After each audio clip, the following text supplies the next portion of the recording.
You've been asked to give a presentation at work. Your boss and colleagues will be watching you. Your credibility and your future promotions ride on you doing well. But then you realize you have no idea what you're going to say or how you're going to convey your ideas. Does this sound familiar? Workplace presentations can make the most experienced and competent professional want to run and hide. You don't want to forget what you're supposed to say. You don't want people to be confused as to what your message is. You don't want word to get around that you're not really that good at your job. So in this video, I'm going to help you structure a workplace presentation so you can convey your ideas clearly, so your audience can follow what you're saying, and so you can build the credibility that you want. Structure in any communication opportunity is critical to convey a clear message to your audience and to get them to follow what you're saying. When you don't have structure, this is what happens. Your communication is disjointed and disorganized. Your audience doesn't follow or understand your message. Your communication fails. The opportunity is lost, and your reputation is damaged. All of this can be avoided if you put some time into preparing for your workplace presentation and work from a structure that is organized. Organized communication is clear communication, and that's exactly what you need if you want your workplace presentations to have impact. The structure I'm going to take you through is a tried and tested structure, and it is simple. It will help you achieve clarity of message and build credibility at the same time. There are 3 parts to this structure for workplace presentations. There is the opening, the body, and the closing. This structure is repetitive in nature because essentially what you're doing is you tell the audience what you are going to tell them.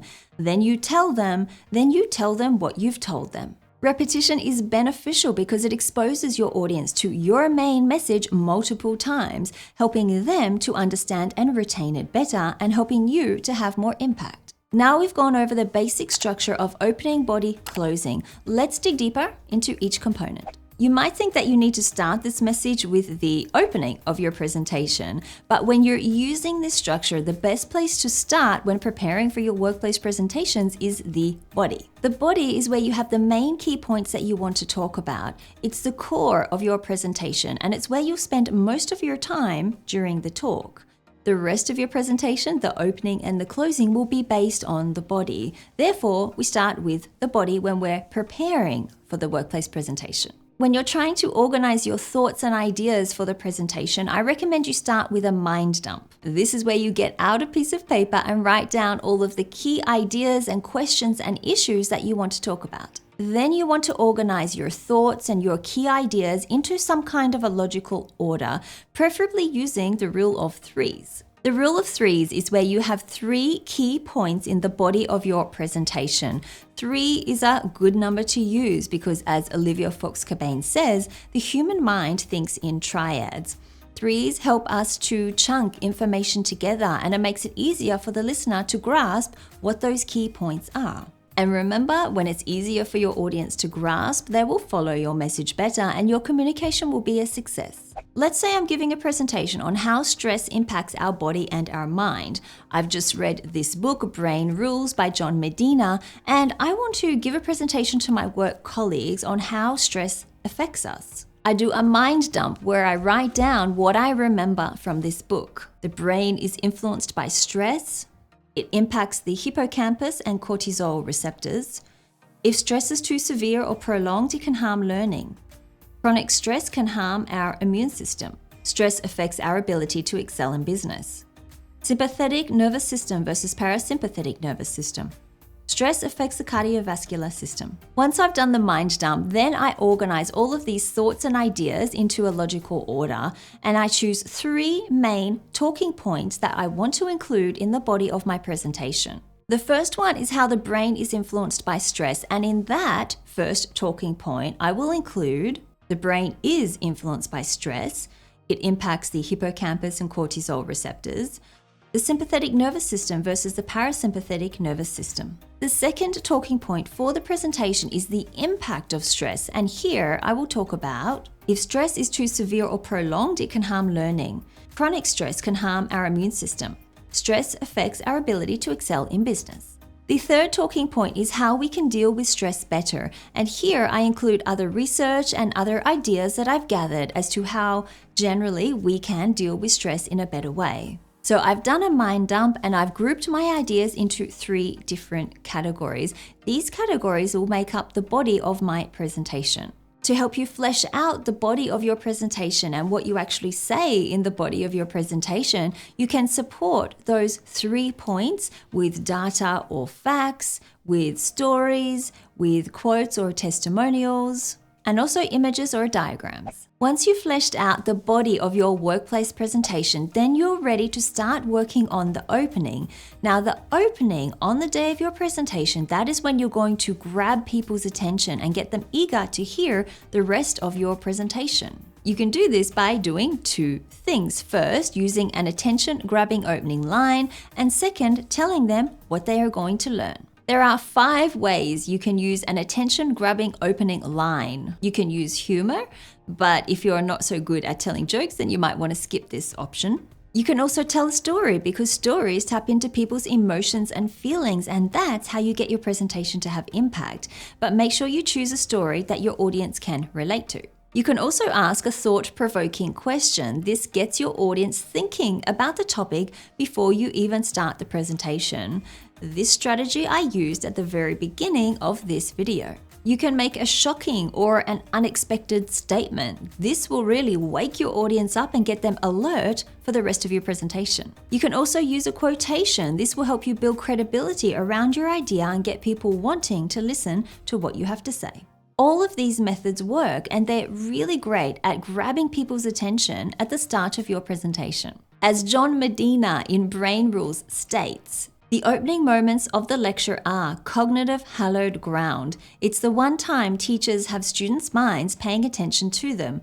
So make sure your introduction is compelling. This is the most important factor in the success of a speech or a lecture. As to telling your audience what they're going to learn, you can approach this by telling them the 3 key points that you will be covering in your presentation. For example, you're going to learn how your brain is influenced by stress, the impact stress has on us, and some tools to help you deal with stress better. You can also approach this by telling people what they'll walk away with, by stating the knowledge or the transformation that they will experience by the end of your presentation. For example, by the end of this presentation, you will understand stress better so you can prevent it from impacting you in a negative way. With this kind of opening for your workplace presentation, your audience will be ready and alert to hear the body of your presentation. We've worked on the body and the opening of your presentation. Now we need to think about the closing of your presentation. How are you going to end your presentation with impact? Some people say that your audience will remember 2 things the most after a presentation, the opening and the closing of your presentation. So you need to put in as much effort into your closing as you did for your opening. Since we're using the repetitive approach of telling your audience what you're going to tell them, then telling them what you've told them, in the closing of your presentation, you simply repeat the key points that you talked about in the body of your presentation, but in a way that will leave a lasting impression on them. The best place to start with the closing of your presentation is to think about how you want your audience to feel when they walk out of the room. Do you want them to feel inspired, motivated, more intelligent, or do you want them to take action? If you want them to feel inspired or motivated, you can tell a story or you can ask a question. If you want them to feel more intelligent, then you might look at summarizing the key points in the body of your presentation. If you want them to take action, then you should tell them what the next step they need to take is. For example, in finishing my presentation on the brain and stress, I would want people to feel motivated to take action to reduce stress in their life. Now, I could say something like this.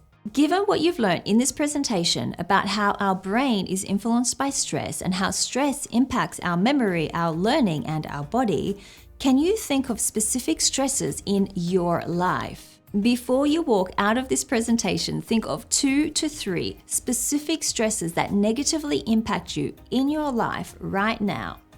Then, start to put into action the tools that you have learned in this presentation to reduce those stressors in your life. And just like that, I've got people thinking about what they've learned and I've encouraged them to relate it back to their life. This makes it more personal and meaningful to each audience member.